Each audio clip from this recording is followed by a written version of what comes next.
the vintage weekend it's getting to be almost the East against the West now. I mean, we've had entries from Maine, New Hampshire, Vermont, New York, had them from as far as Utah and Washington State in big numbers. I mean, it wasn't just a few here or there.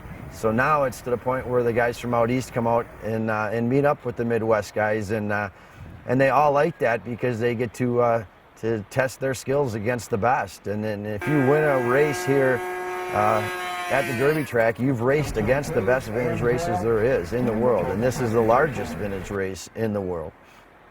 This is like Daytona snowmobile racing. Come out here, you're racing against the best of the best. They're all here. Anybody that's anybody is here racing at Eagle River. To win here is really special because you know you've accomplished something. You've beat everybody that there is to beat. There isn't any other track in this world that's like the Derby track. And the people here are great. The racing is great. The facility is just fantastic.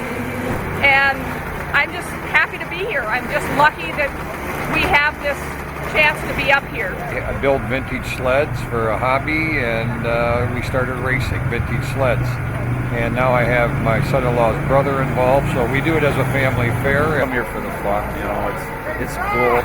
See a lot of nice old iron and everything, you know.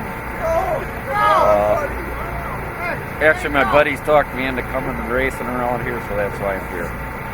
Back in '95 is when they started vintage racing here. There was 8 sleds, and now today, this is 2010, we have over 800 entries.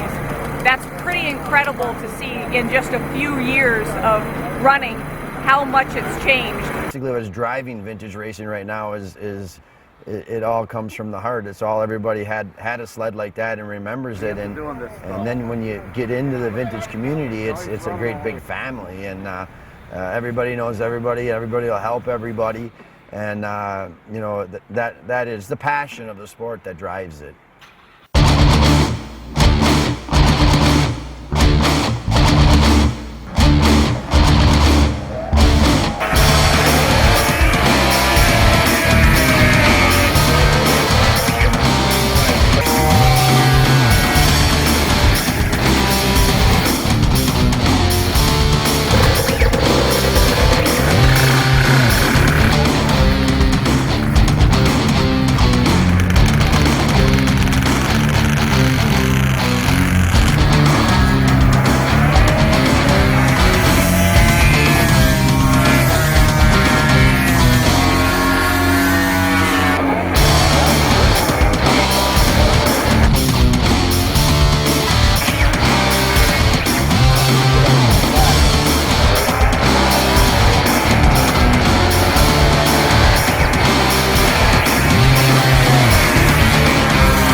This year we ended up with 816 entries total. You know, it's the fastest growing thing in snowmobiling right now is the vintage aspect of it.